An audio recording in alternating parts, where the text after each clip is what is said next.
রাজধানীর লা মেরিডিয়ান হোটেলে ঢাকা সফররত কাতারের ব্যবসায়ী প্রতিনিধিদের সাথে মতবিনিময় করছেন দেশের ব্যবসায়ী প্রতিনিধিরা। সেখান থেকে যোগ দিচ্ছেন সহকর্মী রুহুল আমিন।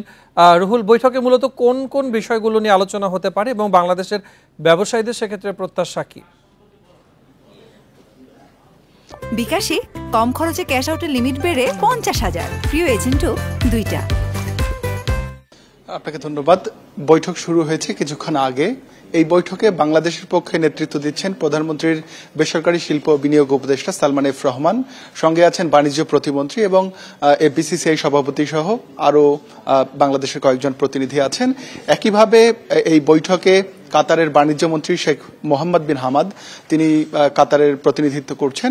এই বৈঠকে আপনি জানেন যে কাতারের একজন আমিরের দীর্ঘ প্রায় 2 দশক পর কাতারের কোনো আমির বাংলাদেশ সফর করছেন এবং এই সফরটিকে নানা কারণে, অর্থনৈতিক, রাজনৈতিক নানা কারণেই গুরুত্বপূর্ণ মনে করা হচ্ছে। আপনি জানেন যে কাতার বাংলাদেশের অন্যতম উন্নয়ন বা অর্থনৈতিক অংশীদার।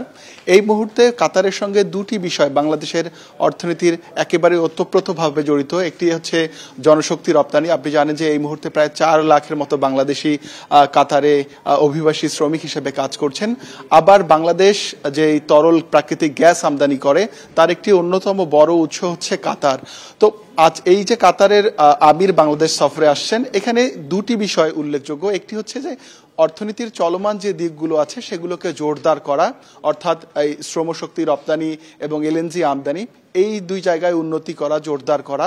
এবং এর বাইরে অর্থনীতির নতুন নতুন ক্ষেত্রে 2 দেশ কিভাবে সংযুক্ত হতে পারে সেই বিষয়গুলো নিয়ে আলোচনা হবে এবং বেশ কিছু চুক্তি হবে বলে এখন পর্যন্ত আমরা জেনেছি। আপনি জানেন যে কাতার বাংলাদেশে বিনিয়োগে আগ্রহী এবং বাংলাদেশে ব্যবসা করতে চায়। এরই মধ্যে আমরা জানতে চাই যে আগামীকালকে কাতারের কি কি কর্মসূচি থাকছে? কর্মসূচির মধ্যে আছে যে প্রধানমন্ত্রী শেখ হাসিনার সঙ্গে এই বৈঠক হবে, সেখানে কিছু চুক্তি সই হতে পারে।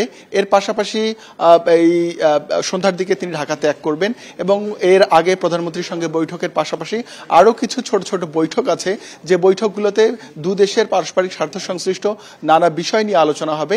যেটি বলছিলাম যে আসলে এই বাংলাদেশে যে কাতার বিনিয়োগ করতে চায় সেটি যেমন একটি আগ্রহের তালিকায় আছে বা চুক্তি হওয়ার তালিকায় আছে, এ বিষয়ে চুক্তি হতে পারে একটি। এছাড়া আপনি জানেন যে যেহেতু বাংলাদেশি অনেক অভিবাসী শ্রমিক কাতারে কাজ করছেন, তাদের কিভাবে স্বার্থ সুরক্ষা করা যায় সেটি সরকারের পক্ষ থেকে তুলে ধরা হবে।